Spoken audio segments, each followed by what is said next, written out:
እዛ ፍቅርም ርህራሄም ውዴታም ያለበት የሚመስለው መታቀፍ ውስጥ ከትዳሬ እስከ መጨረሻው የሚያለያየኝ መርዝንም ይዞ ነበር።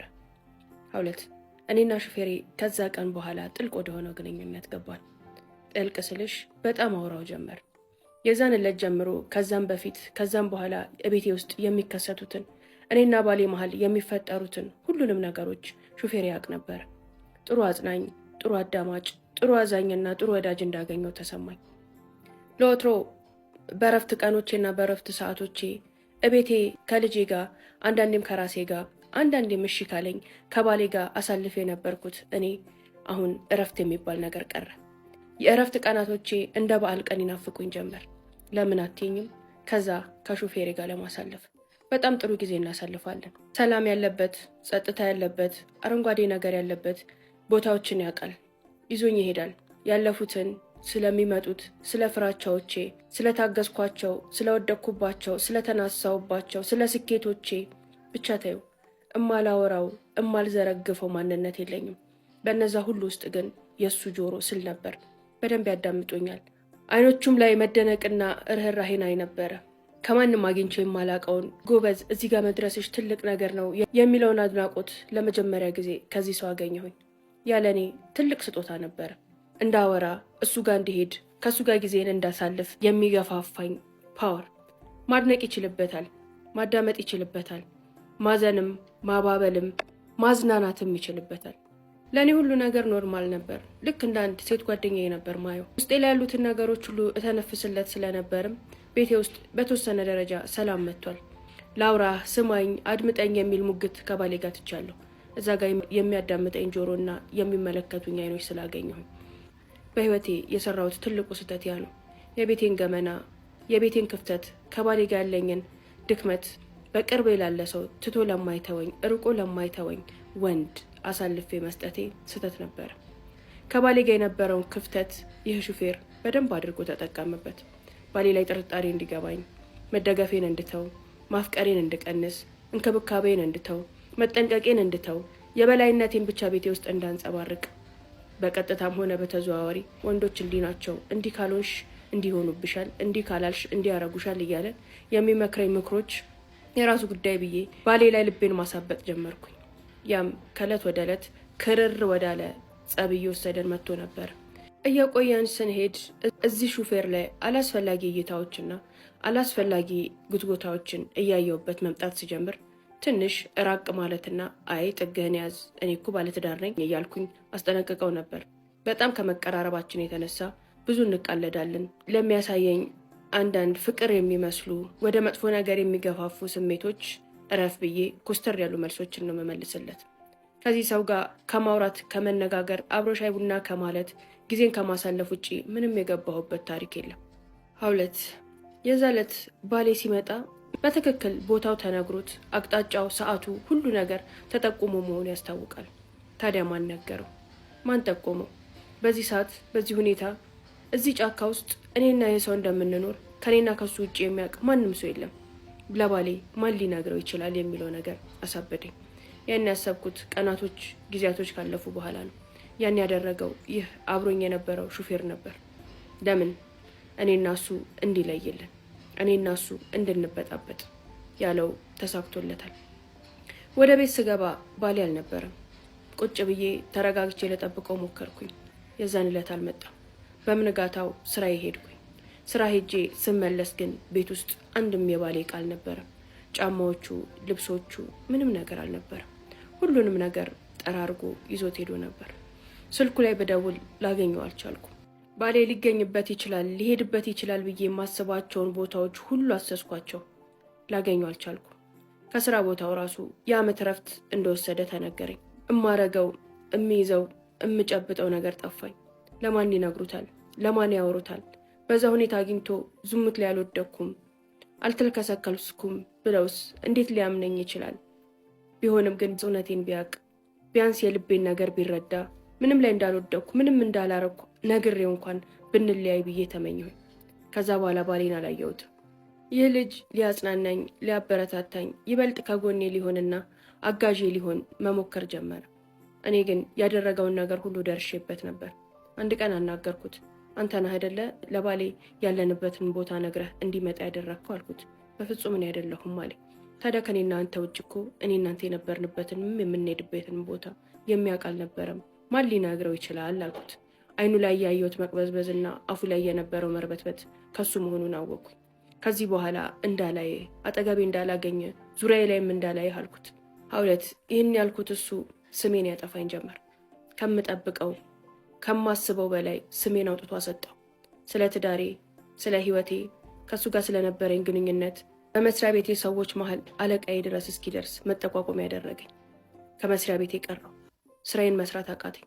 በጣም ጎበዝና ትጉ ሰራተኛ ስለነበርኩ አለቃዬ ይህን ነገር በሰማ ጊዜ ትንሽ ረፍት ውሰጂ፣ ወደ ራስሽ ተመለሺ፣ ከዛ ወደ ስራሽ ትመለሻለሽ ብሎ ፍቃድ ሰጠኝ። ለወር ያህል እቤት ተቀመጥኩኝ። ቢሆንም ባሌንም ላገኘው አልቻልኩም። ወር ከሞላ በኋላ ግን ሳልወድ በግዴ እየተጎተትኩ ስራዬ ሄድኩኝ። እኔና ልጄ መኖር ስላለብን፣ መብላት መጠጣት መቀጠል ስላለብን ስራዬ ተመልሼ ብገባም ስራ ቦታ ላይ ያለው መጠቋቆምና የማየው ነገር ፈጽሞ ሊያሰራኝ አልቻለም። እንዳለቃው ይቆጠቆጥልኝና ያከብረኝ የነበረው ሁሉ በአይነ ቁራኛ በግልምጫ ያየኝ ጀመር። ክብሬን አውርደው ከመሬት ጋር ቀላቀሉት። ዘበኛ፣ ጽዳት፣ ተላላኪዎች እንኳን ሳይቀር እኔን ሲያዩኝ ያሽሟጥጡ፣ ይጠቋቆሙ፣ ሙድ ይዙ ጀመር።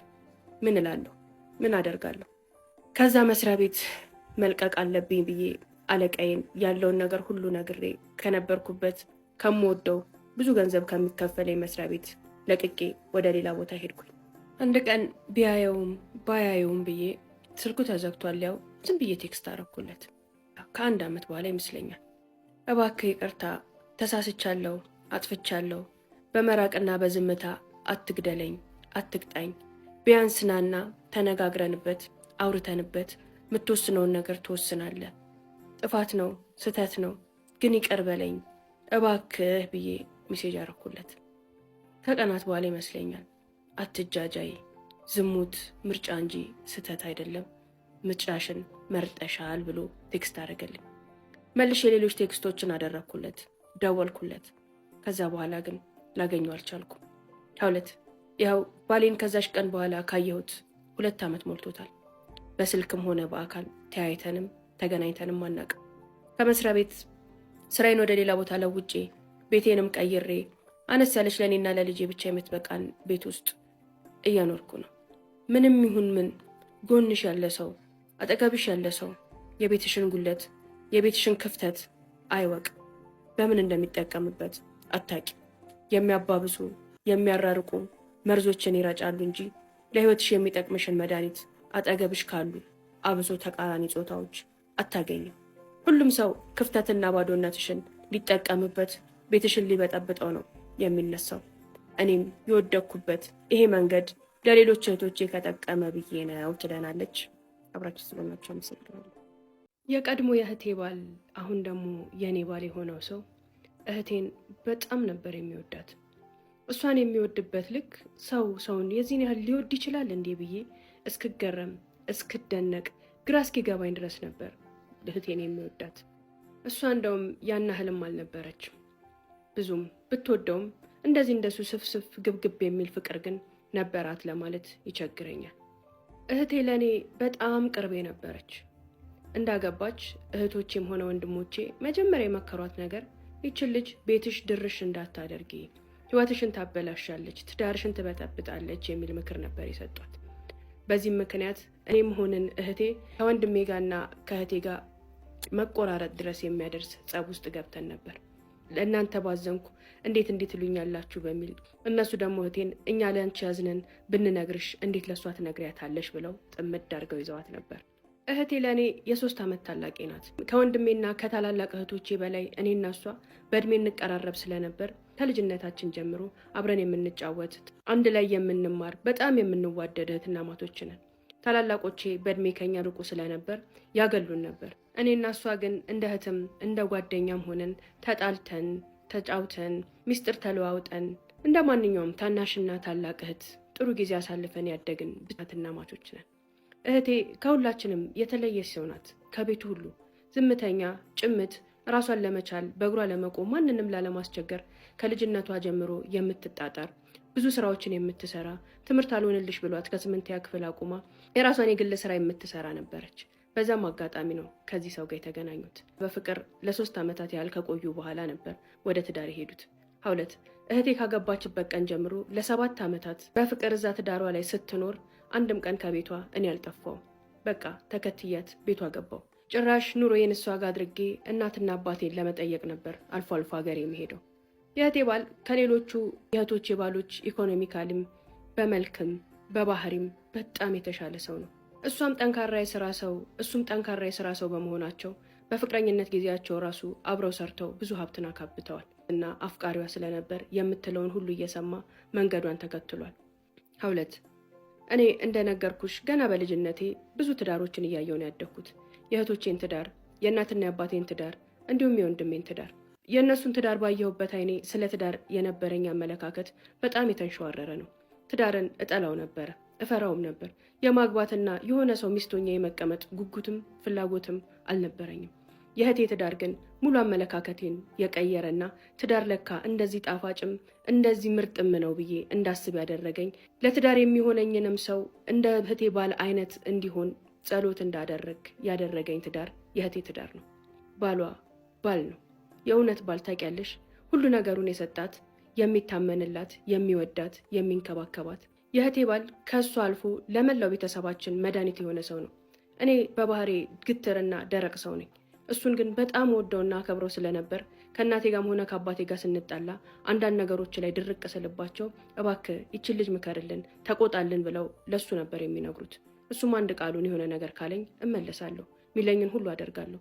ከዛም አልፎ የዩኒቨርሲቲ ውጤት አልመጣልኝም ነበርና እሱ ቤት ውስጥ እያኖርኩኝ የኮሌጅ ሂሳቤን እየከፈለ ያስተማረኝ የእህቴ ባል ነው። ለእህቴ በሚያደርገው ማንኛውም ነገር አንድ ቀን ነጥሎኝ ለይቶኝ አያውቅም። እህቴ ካገባች ጊዜ ጀምሮ እንደነገርኩሽ ኑሮዬን ሙሉ ለሙሉ እሷ ቤት ውስጥ ነው ያደረኩት። ቤቷ ይመች ነበር፣ የቤቱ ሰላም ይመች ነበር፣ ፍቅራቸው ይመች ነበር፣ ሁሉ ነገራቸው ደስ የሚል ነበር። የእህቴን ባል በጣም እቀርበውና እወደው ስለነበር እሱ የሚያቀርበኝና እንደ ታናሽ እህቱ ይንከባከበኝ ስለነበር እዛ ቤት ውስጥ መኖር አልከበደኝም። ከምንም በላይ ግን እኔና እህቴ የነበረን ቅርበት፣ መዋደድ፣ ሚስጥረኝነት፣ አብሮ አደግነታችን እሷ ጋር በመኖሬ በጣም ደስተኛ እንድትሆን እኔንም ደስተኛ እንድሆን አድርጎኛል። የሚገርምሽ 2 በባህሪ አንገናኝ እንጂ በመልክ ራሱ መንታ ነው የምንመስለው። ቁርጥ አንድ አይነቶች ነን። በባህሪ ግን እሷ ገራገር፣ የዋህ፣ ልስልስ የስራ ሰው ስትሆን እኔ ደግሞ ድርቅ ያልኩኝ ላመንኩበት ነገር እስከ መጨረሻው ድረስ የሚሄድ እኔ ያልኩት ነገር እንዲሆን የፈለኩትን ነገር ለማግኘት የቱንም መስዋዕትነት የምከፍል እንደዚህ አይነት ሰው ነኝ። እሷ ደግሞ የሰዎችን ሞራልና የሰዎችን ስሜት ለመጠበቅ የራሷን ስሜት የምትገል ሴት ናት። እህቴ እንዳገባች ነበር ያረገዘችው። የመጀመሪያ እርግዝናዋ ቀላል አልነበረም። 9 ወሩን ሙሉ ያስመልሳትና ያማት ነበር። አብዛኛውን ጊዜ አልጋ ላይ ነበር የምታሳልፈው። በዚህም ሰዓት አንድ ቀን ከጎኗ ሳይርቅ እየደገፈ ስታስመልስ አፏን እያጠበ ደረቷን እየያዘ ጀርባዋን እያሸ 9 ወሩን ሙሉ አጠገባ የነበረ ሰው ነው። በተቻለው መጠን ሁሉ ጊዜያቶችን አመቻችቶ የረፍት ሰዓቶቹን እንደምንም አድርጎ አጠጋግቶ ቤት ውስጥ ከእህቴ ጋር ነበር የሚውለው። ምንም ነገር ከሚያስደስተው በላይ ከእህቴ ጋር መሆን፣ ከእሷ ጋር መውጣት፣ ከእሷ ጋር መግባት ያስደስተው ነበር። ብዙ ጊዜያቸውን የሚያሳልፉት በመዝናናት ወክ በማድረግ አብዛኛውን እራታቸውን ውጪ በመብላት ነበር እህቴና ባሏ። 2 ፍቅራቸው ይገርመኛል። እኔ እነዛ ቤቶች ውስጥ ስኖር ብዙ ጸቦችን፣ ብዙ ስድቦችን፣ ብዙ ጭቅጭቆችን አይቻለሁ። እነሱ ህይወት ውስጥ ግን ለ7 ዓመታት ስኖር አንድ ቀን ሲጣሉ፣ ሲገለማመጡ፣ ሲሰዳደቡ አይቻቸው አላውቅም። መካከላቸው የነበረው መከባበርና መተዛዘን እጅግ በጣም ይገርመኛል። አብሶ የባሏ እሷ እንዲከፋት አንድ ቀን እንኳን አዝና ሊያያት አይፈልግም ነበር። በእርግዝናዋ ሰዓት እሱ ከጎኗ ባይሆን ኖሮ ለእህቴ ያርግዝና በጣም ከባድ ነበር። ብዙ ስቃዮችን ያሳለፈችው 9 ወሩን ሙሉ አልጋ ላይ ማለት አስቢ። በዛ ጊዜ እኔም አጠገቧ በመሆኔ ደስተኛ ነበረች። ብዙ ነገሮችን አግዣታለሁ። ስራ ቦታዋ ላይ መገኘት ስላልቻለች ከትምህርቴ ጎን ለጎን ስራ ቦታዋን የምሸፍነው እኔ ነበርኩኝ። የመጀመሪያ ልጇን ወለደች። ይህ ልጅ ሲወለድ በእጄ የተቀበልኩት ከነደሙ ከነልፋጩ ያየሁት ያቀፍኩት እኔ ነኝ። በጣም አሟት ስለነበረ የመጀመሪያውንም ጡጦ አፍ ውስጥ ያደረኩት እቅፍ ያደረኩት እኔ ነኝ። ያን ሁሉ ስቃይ አልፋ ከወለደች በኋላ ግን ረጅም ጊዜ ሳይቆይ በ6 ወር ሁለተኛው ልጅ መጣ። ያ ደግሞ በጣም ከባድ ነበር። ሙሉ ለሙሉ ስራዋን አቆመች። ምክንያቱም እዚህ ጋር የ6 ወር ህፃን ልጅ፣ እዚህ ጋር ደግሞ እርግዝና፣ የመጀመሪያው እርግዝናዋ ላይ የነበረው ጉዳት ተደራርቦ እህቴን በጣም ጎዳት። ያኔም የስራውን ኃላፊነት እኔ ወስጄ ቤት ውስጥም የሚደረገውን ማንኛውንም ሰራተኞቹን፣ ቤቷን፣ ሁሉንም ነገር የማስተካክለው እኔ ነበርኩኝ። ከኔ በላይ ግን ከእህቴ አጠገብ የነበረው ባሏ ነው። የልጁን ዳይፐር በመቀየር ጡጦ በማጥባት ሌሊት ሲነሳና ሲበጠብጥ እሷ እንዳትነሳ እሷን አስተኝቶ ሙሉ ሌሊቱን ልጁን በመጠበቅና ልጁን በመንከባከብ የሚያሳልፈው ባሏ ነበር። እኔ እንኳን ልንከባከበው ነገ ጧት ስራ ነህ አንተ ሂድ ስለው አይ ይሄ የኔ ኃላፊነት ነው የኔ ግዴታ ነው አንቺንም እሷንም አይመለከትም እናንተ ተኙ ብሎ ጠዋት ስራ ሊሄድ ማታ ቆሞ ነበር የሚያድረው። እንደዚህ አይነት ባል አይቼ አላቅም። ከዚያ ውጪ እንቅልፍን ቢላትና ሰውነቷም በጣም ያብጥ ስለነበር ማታ ከስራ ሲገባ ሙቅ ውሃ ሙቆ እግሯን አጥቦ እግሯን አሽቶ ጀርባዋን አሽቶ እንቅልፍ እንዲወስዳት የሚያደርገው ሁሉ ጥረት ግርም ይለኝ ነበር። 2 እሱ ሰው ነበር፣ እሱ ባል ነበር። ሁሌም እሱን ሳይ እንደሱ አይነት ባል ይስጠኝ ዱአ አድርጊልኝ እህቴ እላታለሁ። እሷም የኔ አይነት ባል ለሁሉም ይስጥ፣ አዎ ላንቺም ቢሆን ይስጥሽ እያለች ዱአ ታደርግልኝ ነበር። የሆነው ሆነና ያን ሁሉ መከራና ስቃይ አልፋ ሁለተኛዋን ልጅ በሰላም ተገላገለች። ሶስተኛው ልጅ ቶሎ እንዲመጣ አልተፈለገም። መከላከያ እየወሰደች ለ2 ዓመታት ሳትወልድ ቆየች። ሶስተኛ ልጇን ከ2 ዓመት በኋላ ነበር ያረገዘችው። ያ እርግዝና በጣም የተስተካከለና ሰላማዊ ነበር። 2 ሶስቱንም ልጆች ስትወልድ ሙሉ አራስነቷን ቁጭ ብዬ ከጎኗ ሆኜ ያረስኳት። ሁሉም ልጆች ገና ሲወለዱ ተቀብዬ ጡቴንም ባይሆን ጡጦ ያጠባኋቸው እኔ ነኝ።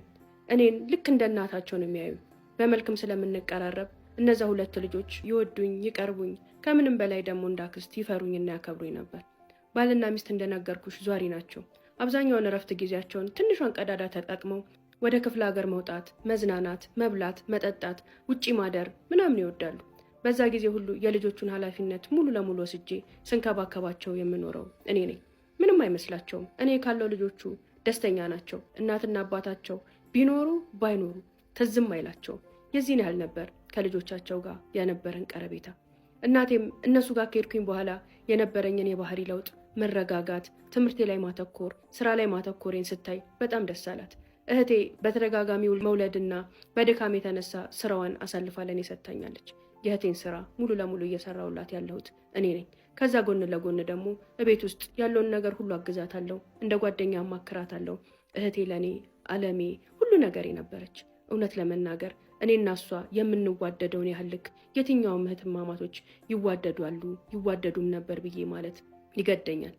2 ታዲያ የኔና የእህቴ የቤተሰቡም ሁሉም ነገር ምስቅልቅሉ የወጣው መቼ ነው?